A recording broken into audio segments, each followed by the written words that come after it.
안녕하십니까. 안세혁의 대표 박인정이었습니다. 오늘 이제 765강은요. 중소기업이 어떻게 해당이 되느냐 이거에 대해서 중소기업 기본법하고 저희특례제한법이 어떻게 규정이 되냐. 그래서 거기에서 영리여부, 업종 판단, 전문면허증 제외는 한다. 자영업도 제외한다.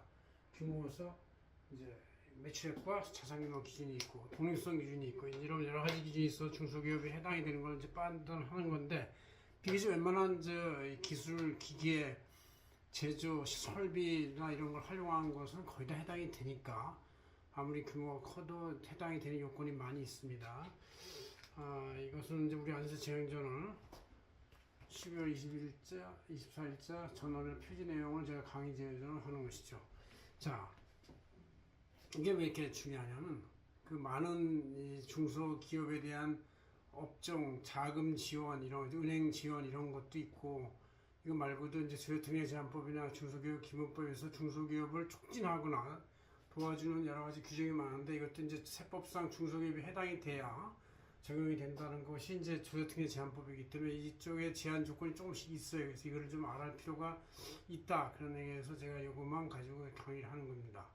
자, 일단 먼저 중소기업 기본법과 저희특례제한법 어떻게 규정되어 있냐를 보면 영리 구분에 대해서 중소기업 기본법에서 이제 영리기업 원칙이긴 하지만 비영리도 일부 사회적 기업은 적용한다. 저희특례제한법에서는 영리기업이 제한 요건이 아예 없습니다.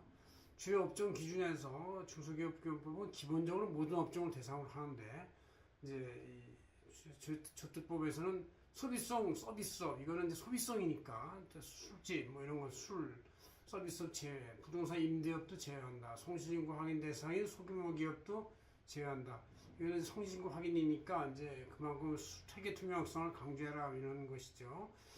그다음 이제 전문 면허증 여부에 대해서 이제 중소기업 기본법은 별 규정이 없어 차별이 없습니다. 그러나 저희특례제한법에서 이제 전문 과학 기술 서비스업, 엔지니어링 서비스업 이런 걸 다 이제 포함시키는데 그러면서 서비스업이지만 단 변호사, 법무사, 공인회계사, 세무사, 수의사, 행정사, 건축사 등 전문 면허증 직업은 이제 뭔가 면허증으로 시장이 보호된다는 차원에서 그랬는지 이거를 제외시키고 있어요. 그래서 아무리 소규모 매출액이라 할지라도 전문 면허증 직업은 제외시키는데 이럴 필요는 없을 것 같아요. 그래서 보니까 진입장벽도 무제한으로 해서 많이 뽑으니까 되고 해서 뭐 이렇게 우대받는 건 하나도 없는 것 같습니다. 다 노동집약점이기 때문에 포함될 필요가 있다고 생각을 합니다.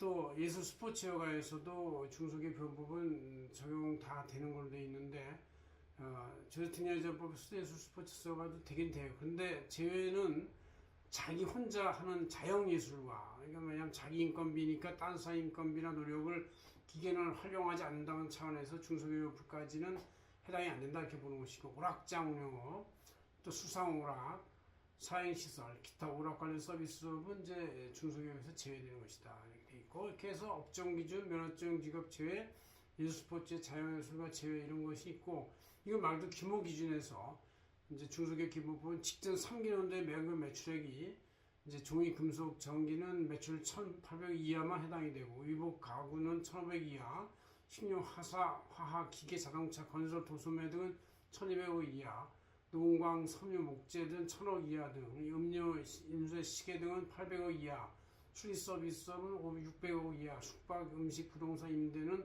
400억 이하 등 같이 매출액 제한이 있어요. 이거에 대해서 저특법도 같은 기준을 따라가는데 단 이제 직전 3년도 평균을 하는 게 아니라 바로 저희특례제한법을 할 때 신고서를 작성하면 다 아니까 당연도 기준, 해당 연도 기준으로 이렇게 하고 있어요. 자산 기준도 이제 중소기업의 기본법은 자산, 직전년 자산 5천억 이하 이렇게 돼 있고 해당 년 자산 5천억 이하는 저특법에서 말을 하고 있어요.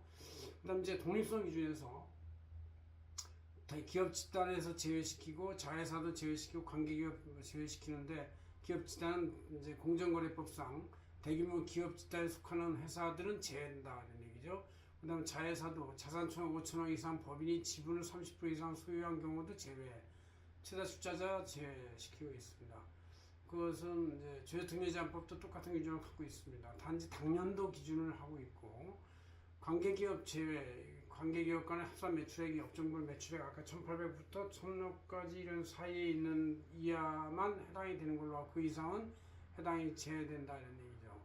그다음에 유예기간이 있는데 이제 중소기업 해당이 안 된다고 하더라도 그 해당이 안 된다고 판단된 연도부터 만 5년간은 중소기업 적용을 해주고 있고요. 그래서 졸업하더라도 졸업 유예기간이 있다. 그래서 어느 정도 보호를 해주고 있습니다. 그래서 여러분이 중소기업이라고 생각하면 많은 조세특례제한이나 이런 여러 가지 특례를 받기 위해서 중소기업 기본법 해당 요건을 잘 살펴보고 조특법상 당년도 기준에 해당하는지 봐서 세법상 중소기업의 적용 여부를 판단하시면 되겠습니다. 고맙습니다.